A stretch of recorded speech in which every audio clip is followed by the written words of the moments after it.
Hey YouTube, this is Raj, and today I'm going to be talking about the anvil in Minecraft. Now, it's one of the most useful things to understand in Minecraft because there's a lot of good purposes when it comes to enchantment books and enchanting items, and also with repairing items. So, why don't we get started? So let's talk about the anvil in Minecraft. Now, the first thing to understand the anvil is obviously this display. So as you can see, it has two of the functions right on the top there, repair and name. You have the sweet hammer on the side because it's an anvil apparently. There's text here for renaming items. There are these three slots, so that's that one plus that one equals that. And there's also an enchantment cost that comes up below. So to understand the terminology of the anvil, this is kind of important so you understand when these terms come up. This slot is called the target. The second slot is called the sacrifice. Why this is important? Because the second slot is basically sacrificed into the first slot. So whatever enchantments, or if it's an item, will be put into that one. So the easiest way to think about this is if you've ever enchanted something like a pickaxe, you can only put the pickaxe in the first slot because it's the target. If you put it in the second slot, nothing will happen. The reason for this is because you basically can't sacrifice a pickaxe into a book. You can only sacrifice the book into a pickaxe. Okay, so the first function of an anvil is to rename an item. So as you can see, I have the diamond leggings here, and there's nothing that's showing up so far because I haven't done anything. But if I go up here and I do... Why is it all in capitals? Okay, I really can't spell. I shouldn't have thought this through a bit. So I can rename the item to subscribe please, kind of like I'm begging. And as you can see, the enchantment cost is 1. So it's pretty cheap. Also, one thing to consider is if you rename an item, there's no prior work penalty. That's the amount of times an item's been worked in an anvil.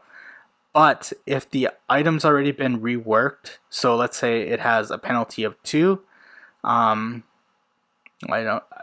it has a penalty on it, that will be included in the enchantment cost, even though it won't increase the rework count. It'll still have a prior work penalty, even if you try to rename an item. So you should probably, once you make an item, you should rename it if you want to plan to do that. Okay, so what was the next thing? So the next thing with anvils is obviously repairing items. Now I don't have 2 items, but this is pretty easy to explain. So let's say you put a pickaxe into this slot. Now if you want to repair it, this is obviously full durability, but you can put diamonds into this slot and then it'll repair that item. Now if you do that, diamond will restore about 25% of the durability. The thing to consider though is that's actually pretty costly because it actually takes like 4 diamonds to repair a pickaxe, where actually crafting a pickaxe does not cost that much. So it might be easier just to craft a pickaxe and then combine them.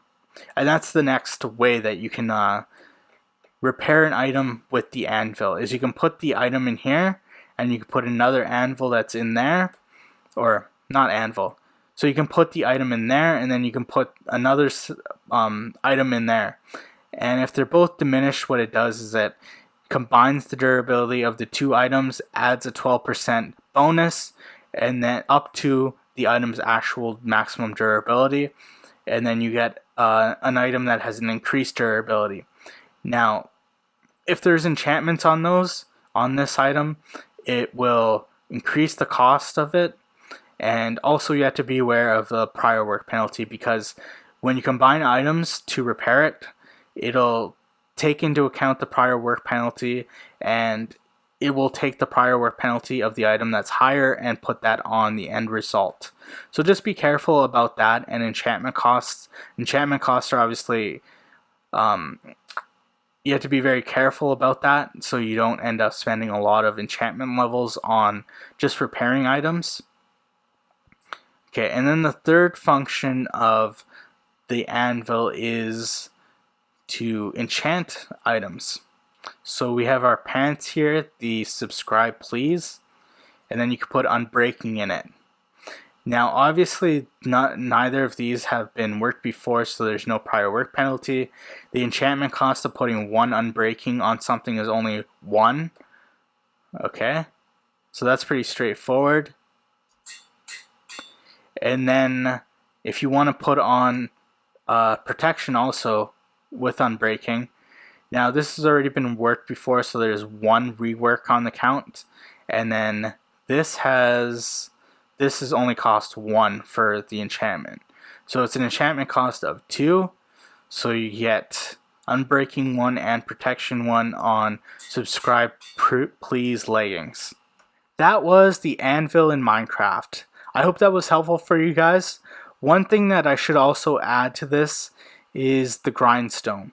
So in talking about the anvil, obviously you understand it repairs items, you can use it to rename items, and also it's useful for enchantments, especially to put enchantments on items or combine enchantments together.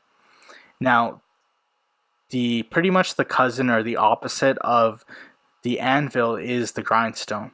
So the grindstone can repair items also, and the one thing it does that's different is it disenchants items. So you can take enchantments off of items, and also you can take the prior work penalty off of items. So it's very useful in a contrast to the anvil. So definitely you should understand how these items work so you can get the most use out of them. And I'm going to be talking a lot about the enchantment costs and the math of enchanting in general and how enchantment works, how you put things on items. I hope you guys enjoy that because I'm going to be going into a lot of detail to help you guys to understand how enchantment costs work, because it's not something that's very clear sometimes. So if you like this video, please give me a like. If you want me to keep producing content, please give me a subscribe. And you can always leave a comment. I appreciate that.